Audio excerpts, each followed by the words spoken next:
Bonjour, bienvenue à Détour Sport au château de la Bourdaissière. Donc là vous allez nous suivre pendant 2 jours au sein d'un magnifique château avec une vingtaine de jeunes. Allez, on y va, suivez-nous.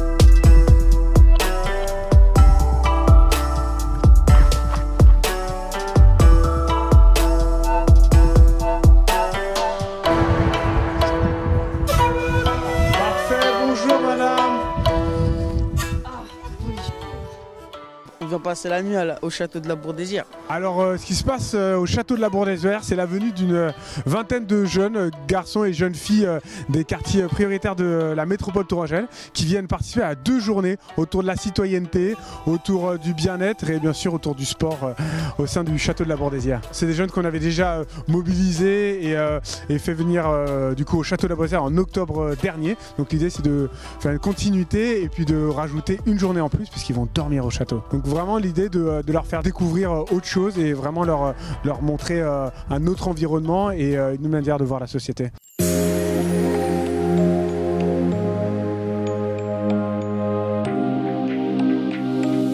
Aujourd'hui, on a fait du vélo à 8 h. C'était très mouvementé. Il y a des gens, ils sont tombés. Et après le vélo, on a fait une séance de sophrologie.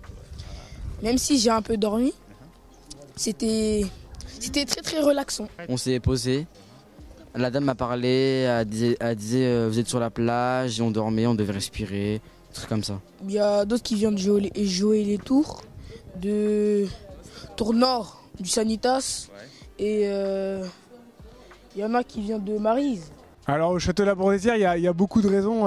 Alors déjà c'est pas loin, c'est 10-12 km, donc de dire aussi à ces jeunes-là que vous avez des magnifiques choses qui sont presque juste à côté de chez eux. Et puis parce que moi particulièrement, j'y ai été confiné et j'ai lié un lien assez fort avec le directeur et le propriétaire du château qui veulent faire de ce château un lieu de laboratoire d'une nouvelle société autour du bien-être, du bien manger, du bien vivre. Et donc l'idée de faire venir des jeunes qui n'ont pas nécessairement accès à tout ça, et ben ça leur a plu, donc ils nous accueillent pendant ces 2 jours ici au château de la Bourdaissière et voilà, les jeunes peuvent donc y dormir et y déjeuner et dîner. C'est vraiment important de multiplier ce genre de démarches, de permettre aux jeunes d'avoir une appréhension de la vie différente de ce qu'ils peuvent connaître dans les différents quartiers dans lesquels ils évoluent et ils vivent, et puis l'aspect aussi de déstructuration par rapport au milieu scolaire. On a fait un atelier de débat sur la violence, donc toutes sortes de violences bien sûr, et on a cherché les questions qu'on va poser ce soir aux personnes qui viennent du coup et qui viennent nous rendre visite au château de la Bourdaissière. C'est eux qui ont discuté en fait de ça veut dire quoi discrimination, ça veut dire quoi inégalité et sur quoi ils avaient envie d'aller plus loin. On sent qu'il y a vraiment une envie de participer et de dire ce qui se passe dans leur quotidien. La citoyenneté en fait ça les touche tous, mais c'est aussi justement important de créer des ponts avec les institutions, avec des associations, avec l'école, avec tous les autres acteurs qui font partie de leur vie, pour que ces questions en fait et ces incompréhensions, on puisse trouver des réponses ensemble avec eux et avec les institutions, avec les acteurs de leur vie quotidienne.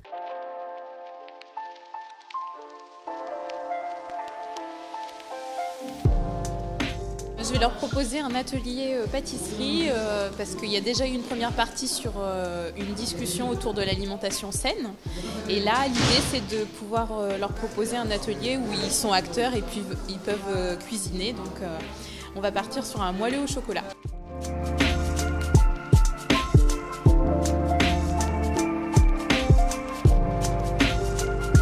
Aujourd'hui ça me fait très plaisir parce que je crois avoir rempli en partie cette promesse et que de voir ces jeunes-là ici. Donc, et d'ailleurs je voudrais en profiter pour remercier bien sûr le château de la Bourdaissière, remercier les jeunes qui sont venus ici en vélo, donc ça je connais, qui ont fait plus de 12 km. Pour ça je pense qu'on peut les applaudir.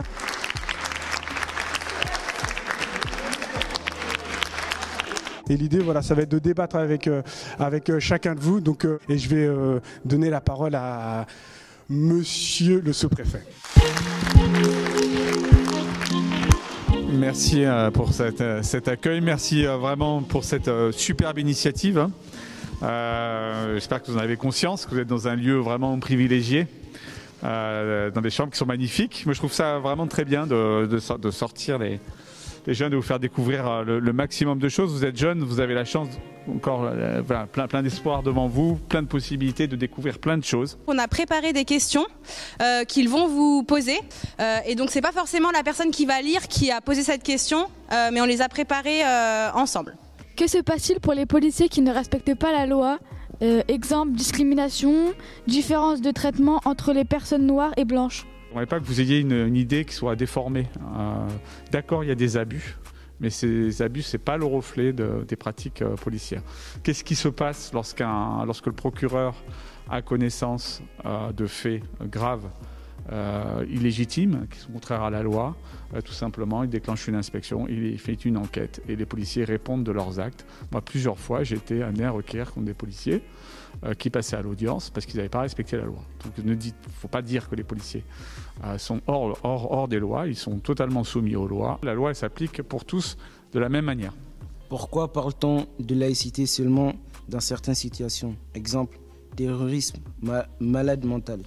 On essaye de parler de laïcité dans tous les moments. Alors moi, je peux particulièrement vous le dire parce que je fais partie des formateurs nationaux qui travaillent sur les questions de laïcité suite aux attentats qui ont été perpétrés dans notre pays en 2015. Et depuis cette époque-là, il y a des programmes de formation pour former tous les agents publics, par exemple les policiers dont vous parliez à cet instant, les agents et les éducateurs qui travaillent avec des jeunes, les agents d'accueil dans les mairies, parce qu'on s'est rendu compte que finalement tout le monde racontait un peu tout et n'importe quoi sur la laïcité, y compris des gens en responsabilité qui parfois se prennent les pieds dans le tapis sur le sujet, alors que la laïcité, c'est une loi qui a été faite pour la paix, pour garantir la paix entre tout le monde, pour être capable de vivre tous ensemble. Et donc voilà, c'est ça. Et pour répondre à votre question, en tout cas, moi je crois qu'il faut en parler tout le temps. Et merci de cette question, c'est une façon d'en parler aussi aujourd'hui. Vraiment, c'était vraiment délicieux ce que vous nous avez préparé ce soir. On vous remercie. Voilà, il y a tous les jeunes qui vous remercient. C'est très gentil, merci beaucoup. Okay.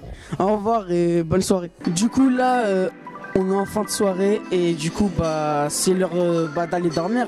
Suivez-moi, on va voir le champ.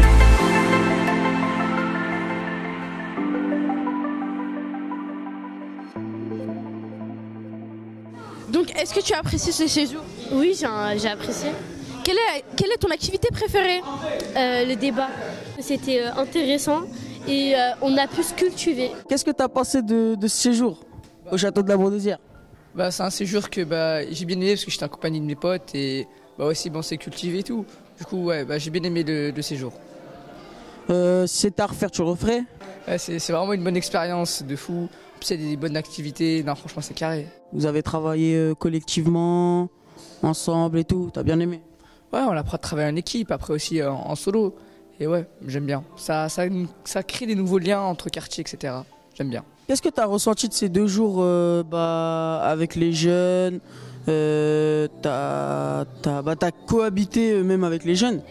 Exactement, beaucoup de plaisir, beaucoup de joie et aussi pas mal de fatigue parce qu'il y a de l'énergie, surtout dans certains. On avait fait un débat hier avec des personnes de la préfecture et tout. Qu'est-ce que tu en as pensé de ça? Je pense que c'était vraiment un moment important parce qu'il a permis à vous d'exprimer des choses. Et puis derrière, c'est surtout que vous avez dîné avec eux et vous avez vraiment rigolé aussi avec eux. Et... On a fait connaissance avec eux. Bon, ce que je vois, ça t'a plu? J'ai terminé mes questions et voilà. A bientôt sur One Ten TV. One Ten TV, c'est partout et c'est chez vous.